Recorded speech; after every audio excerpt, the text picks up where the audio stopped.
이것을 통하여서 오늘 위대한 역사가 일어나게 된 것입니다. 존 웨슬리는 이런 말씀을 했습니다. 가장 최선의 것은 하나님께서 나와 함께 하시는 것이다. 여러분요, 이런 것 저런 것 하나님하고요 타협하고 때로는 거래하고 요구하고 할 필요가 없어요. 뭐냐면요, 하나님이 나와 함께 하시면, 내 가정에 함께 하시면, 내 사업체에 함께 하시면, 내 자녀들과 함께 하시면 문제는 끝나는 것입니다. 모든 문제가 그냥 해결되게 되는 거예요. 여러분, 이 주님을 열망하시기 바랍니다. 오늘 이 주님을 만나야 돼요.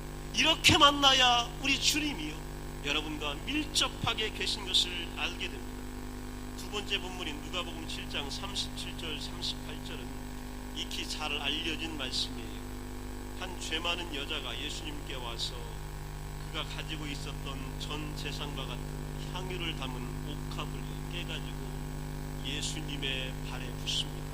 그리고 곁에 서서 울며 눈물로 그 발을 적시고 자기 머리털로 그 발에 입맞춘다. 성경은 그렇게 기록되고 있습니다. 오늘 이 여인, 어떤 여인이냐면 죄 많은 여인이다. 직업이 뭐냐면요, 손가락질 받는 여인, 가장 천한 직업을 가진 여인. 우리가 얘기하는 파류층 인생, 인간 취급 못 받는 인생입니다. 그런데 이 여인에게도 가슴이 있었어요. 사랑이 있었습니다. 순정이 있었고 열망이 있었고, 누구에 대한 열망이냐면 예수님에 대한 간곡함이 그녀에게 있었던 거예요. 그래서 비록 추하게 보였습니다. 비록 이것이 내 전 재산이지만 오늘 이 여인은요, 향유를 담은 이 옥합을 가져온대요. 옥합이 뭐냐면요, 옥으로 만든 병이란 뜻이에요. 옥합을 가져와서 오늘 예수님에게 따라 붓는 겁니다. 그리고 나서 눈물을 흘리고요, 여인이 자기의 머리털을 가지고 예수님의 발을 닦아요. 예나 지금이나 사람의 머리, 특별히 여인의 머리는 존재의 상징이고 생명의 상징이고 고귀함의 상징이고, 그리고 가치의 상징이고 자존심의 상징이에요. 고대 세계에서 이 머리털은요, 왕들에게도 너무 중요했기 때문에 성경에 보면 다니엘서 7장과 계시록 1장에도 권위와 생명의 상징으로 나타나 있습니다. 그리고 아가서 5장 11절에 보면 이 검은 머리가 아름다움을 상징하고요, 잠언 16장에 보면 백발은 장수의 표시로 사람들에게 존경을 받습니다. 이사야 3장과 베드로전서 3장에 보면 머리 장식으로 망사와 수건을 쓰기도 했고, 머리에 기름 부음을 받는 것은, 향수를 붓는 것은요, 최고의 환대와 번영과 존경의 상징. 그런데 이 여인이요, 향수를 부은 것만을 만족하지 않고 자신의 머리를 가지고 사람의 신체 중에서 가장 더럽다라고 하는 발을 닦아요. 내 가장 자존심의 상징과 생명의 상징을 가지고 남의 가장 더러운 부분을 닦습니다. 이게 바로 이 여인이 예수님께 했던 거예요. 이 여인은요, 향유만 둔 것이 아니고 눈물만 닦은 게 아니고 머리카락 가지고 발만 닦은 게 아니에요. 이 정도 했다면 뭘 드린 거냐면요, 여인은 자신이 가졌던 다, 우리 예수님한테 다 드리고, 전 재산도 드리고, 여인의 순정과 정결함과 마음과 사랑, 모든 걸, 심장까지도 예수님에게 다 드리는 거예요. 다 내는 겁니다. 이걸 받으시고 예수님이 뭐라고 말씀하셨는지 보면 알아요. 47절에 그녀의 사랑함이 많구나. 예수님 이런 표현 잘 안 하셨어요. 그런데 예수님이 뭐라고 했냐면 그녀가 나를 사랑하는 것이 많구나, 이렇게 말씀하신 거예요. 저 여인은 내 가슴 속으로 들어오기를 원하는구나, 정말 사랑하는구나, 정말 내 사랑을 열망하고 그 사랑을 나에게 가져왔구나, 이렇게 말씀하시는 거예요. 값으로 따지면요, 그 여인이 가져온 향유 옥합 하나가 뭐가 그렇게 대단했겠어요. 그런데 예수님은 그걸 본 것이 아니라 그 여인의 눈물과 머리카락을 가지고 예수님의 발을 씻는 장면을 본 겁니다. 그리고 나서 그걸 보면서 내 사랑이 크구나, 이렇게 감당 말씀하여 주신 겁니다. 여러분, 예수님만으로 이렇게 들어버리고 예수님에게 내 사랑과 내 모든 걸 다 바치고 나니까요, 어떤 일을 할 수 있냐면 십자가도 따라갈 수 있게 되는 천하의 12제자들 다 도망갔습니다. 십자가 곁에 하나도 없었어요. 그런데 이 여인이, 이런 여인들이 예수님 십자가 지는 거 지켜보며 눈물을 흘리며 콧물을 흘리며 가슴을 치며 따라오는 거예요. 그리고 예수님 조롱받으시고 예수님 아파하시는 그 십자가의 현장, 그거 누가 보기를 원하겠어요? 끝까지 지켜볼 수 있는 거예요. 왜냐하면 사랑했으니까, 내 거 다 줬으니까, 내 마음과 순정을 예수님에게 다 바쳤으니까, 그게 아무리 고달프고 어려워도 할 수 있는 거예요. 그래서 지켜봤던 겁니다. 그리고요, 예수님이 어디에 장사 지내는지를요 지켜보는 거예요. 어디까지 가시나, 저 시체를 누가 장사 지내나, 어디다 두나, 그거 지켜봤고요. 그리고 나서 큰 돌문이 이 무덤을 탁 막으니까요, 안식일이 지나가기를 기다렸다가 그 몸에 향유라도 바르기 위해서 찾아가요. 걱정이 많아요. 이 무거운 돌문을 누가 치워줄 것인가. 그리고 그 향유 바르기 위하여 어둡고 공포스럽고 음산한 무덤 속으로 들어가기를 마다하지 않습니다. 여인들이 새벽에 어두운데 어디 무덤에 들어가고 싶겠어요. 그런데 이 무덤을 찾아가는 거예요. 왜 그래요?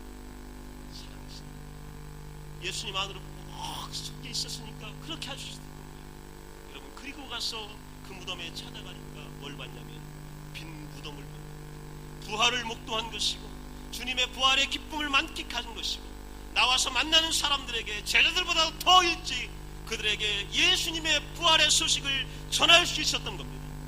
예수님께 모든 것을 드려 사랑하니까 그 품 안으로 들어갈 수가 있게 됐던 겁니다. 예수님은 지금도 이런 사랑 원하고 계십니다. 왜냐하면 예수님은 자신의 모든 것을 우리를 향하여 줬기 때문입니다. 오늘 주님의 품 안으로 들어오기를 원하고 계십니다. 오늘 다 주기를 원하고 계신 거예요. 진짜를 주고받기를 원하고 계신 거예요. 그것이 바로 생명이고 사랑입니다. 이거 주고받으면요, 여러분, 문제는 끝나는 겁니다. 얘기할 것도 없고 아랠 것도 없고 칭찬할 것도 없고 지적할 것도 없고 잘못했다고 얘기할 것도 없습니다. 오늘 예수님과 여인들에게는 이런 관계가 형성이 됐던 것입니다. 출애굽기 38장 8절에 보면요, 이번 주에 저희들이 읽었던 말씀이, 거기 보면 그가 노수로 물두멍을 만들고 그 받침도 노수로 하였으니 곧 회막문에서 수종드는 여인들의 거울을 만들었다.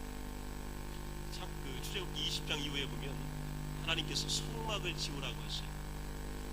출애굽해서 광야 생활하는 이스라엘 백성들이 가지고 있으면 얼마나 가지고 있었겠어요. 탈출하면서 가지고 온 재료가 전부 이것 들여서 하나님의 성막을 지으라고, 그들이 자원하여 바친 예물 가운데 이것이 재료가 되어서 하나씩 하나씩 완성돼요.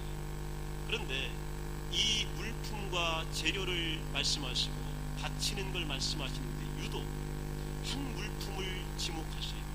물두멍입니다. 물두멍이 뭐냐면, 제사장이 성전 뜰에서요, 이 양이나 소를 잡고 비둘기를 잡은 피 묻은 손으로 번제를 드리잖아요. 이 손이 더러워져요. 그러면 성소 안에 들어가기 전에 이 대야에서, 물이 있는 대야에서 손을 닦아야 됩니다. 발도 닦고 그 안으로 들어가야 돼요. 대야와 받침대가 필요합니다. 이게 노수로 만들어진 거예요. 그런데 이 물두멍을 위하여 바쳤던 사람들이 지목돼서 성경에 나와요. 누구냐면 여인들. 회막문에서 수종드는 여인들이 무언가를 바쳤어요. 그런데 그 바친 게 뭐냐면요, 여인들이 노수로 만든 거울을 바친 겁니다. 옛날에는요, 유리나 거울, 미러를 가지고 본 게 아니고요, 이게 나온 게 르네상스 이후에요. 15세기, 16세기 이후가 돼야 우리가 보는 거울이 나온 거고요. 고대 지금 4,000년 전입니다. 2,000년 전이에요. 이때는요, 어떻게 했냐면요, 노스를 반짝반짝 닦은 거예요. 그래서 노스에 비치는 내 얼굴을 거울 대신 본 거예요. 이게 거울이에요. 이 광채를 유지하기 위하여 얼마나 노력했겠어요. 얼마나 소중하게 다뤘겠어요.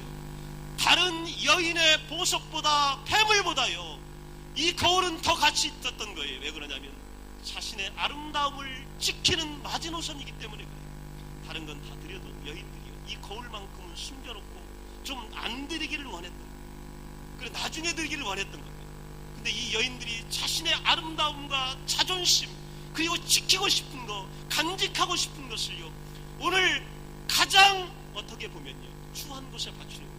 하필이면 제사장들이 더러운 손 닦는, 발 닦는데 여인의 가장 아름다운 물품이 드려졌어요.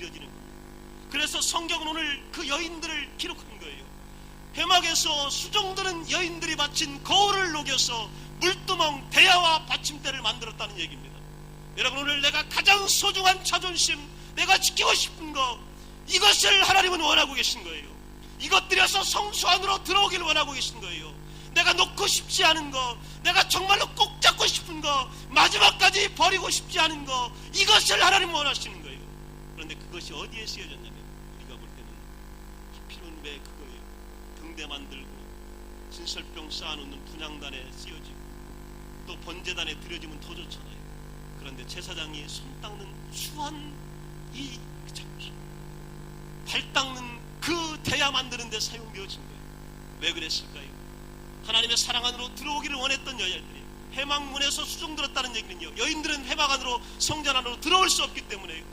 마음은 성전 안에 있는 겁니다. 저 안에 들어가고 싶고 하나님의 임재를 원하고 하나님의 제사를 원하고 제사장의 말씀을 원했는데 들어갈 수 없으니까 그 중에 하나님을 열망하고 사랑했던 여인들이요, 문 앞에 모여 있었던 거예요.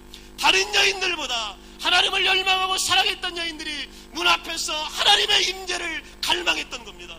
하나님 언제 오실까? 하나님 뭐라고 말씀하실까? 하나님 어떻게 내려오실까? 이걸 갈망하고 있다가 오늘 하나님이 그 예물을 필요하다고 가슴 속에 간직해 정말 심장 속에서 꺼낸 이 거울을요, 하나님의 성막의 귀한 번제단에, 오늘 또 물두멍에 사용되어지는 귀한 재료로 바치게 된 겁니다.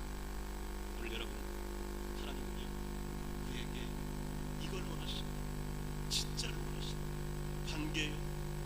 눈에 보이는 관계를 하나님 원하는 게 아니에요. 주고받는 관계, 하나님 그거에서 만족하는 분이 아니에요. 오늘 너의 심장을 원하는 거예요. 진실을 원하고 순정을 원하는 거예요. 그리고 예수님, 당신만으로 내가 만족합니다. 당신만이 나의 전부입니다. 당신만이 나의 모든 것입니다. 당신만 있으면 됩니다. 이걸 원하시는 거예요. 그리고 이 안으로 들어오기를 지금도 초대하고 계십니다. 내 안으로 보혈을 지나 성소를 지나 지성소로 내 품으로 들어와라, 들어와라. 그렇게 되면 내가 너희에게 이야기하겠다. 내가 너희를 알아주마. 내가 너희에게 말해주겠다. 말씀하고 계시는 겁니다. 여러분, 우리 신앙의 관계가 이와 같은 관계로 발전되기를 간절히 축복합니다. 예수, 이렇게 만나기를 원합니다.